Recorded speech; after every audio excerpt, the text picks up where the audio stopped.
देवी सर्वभूतेषु शक्तिरूपेण संस्थिता नमस्तस्यै नमस्तस्यै नमस्तस्यै नमो नमः।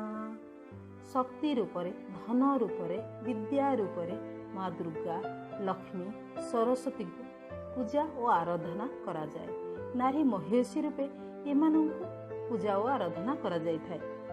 तेबे नारी शक्ति किते महा समस्ते अवगत निश्चित। स्रष्टार सृष्टिर श्रेष्ठ जीव मनुष्यर दुईटी जाति अर्थात पुरुष जाति और नारी जातिर मूल्यबोध केते गुरुत्वपूर्ण से विषय प्रायतः समस्ते अवगत।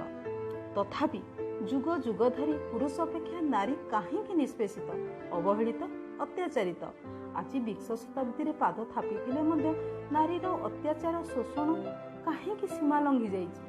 तत्संगे संगे सामाजिक स्तर रे नाना कुसंस्कार और अंधविश्वास द्वाही दे नारी प्रति काहींकि कटकणा मान लागू होइछि।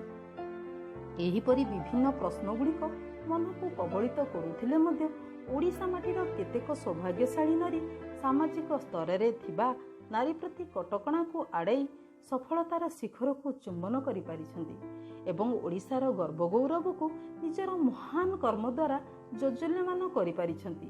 आसंतु सेही महेशी मानक विषय रे जानी आमे भी ओडिशा माटीर नारी रूपे गर्व अनुभव करिबा एवं आजिर समाज रे देखा देउथबा नारी अत्याचार शोषण विरुद्ध रे स्वर उत्तोलन करिबा पई शक्ति जागृत करि परिबा। ओडिशार प्रथम महिला राजनीतिक रमादेवी चौधरी, ओडिशार प्रथम महिला विधायक सरला देवी, ओडिशार प्रथम महिला डाक्टर कुंतला कुमारी सावत, ओडिशार प्रथम महिला मुख्यमंत्री नंदिनी शतपथी से मध्य प्रथम महिला राज्यसभा सदस्य होइथिले। ओडिशार प्रथम महिला मंत्री बसंत मंजरी देवी, ओडिशार प्रथम आदिवासी महिला मंत्री सरस्वती हेम्ब्रम, ओडिशार प्रथम महिला इंजीनियर सुधीर दास, ओडिशार प्रथम महिला भारतीय आईपीएस ऑफिसर सौम्या मिश्र, ओडिशार प्रथम महिला आईएएस टॉपर रूपा मिश्र, ओडिशार प्रथम महिला अर्जुन पुरस्कार विजेता मिनती महापात्र, ओडिशार प्रथम महिला रानी लक्ष्मीबाई जातीय स्त्री शक्ति पुरस्कार विजेता मानसी प्रधान, ओडिशार प्रथम महिला ज्ञानपीठ पुरस्कार विजेत्री प्रतिभा राय, ओडिशार प्रथम महिला चलचित्र निर्देशिका पार्वती घोष, ओडिशार प्रथम महिला हिंदी चलचित्र अभिनेत्री डॉली जेना, ओडिशार सुंदरगढ़ जिल्लारू समाजसेवी राजनीतिज्ञ महेशी महिला थिले फ्रीडा टपन।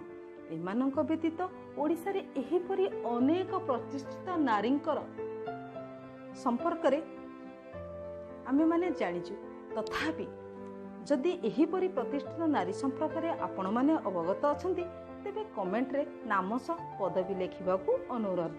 नमस्कार।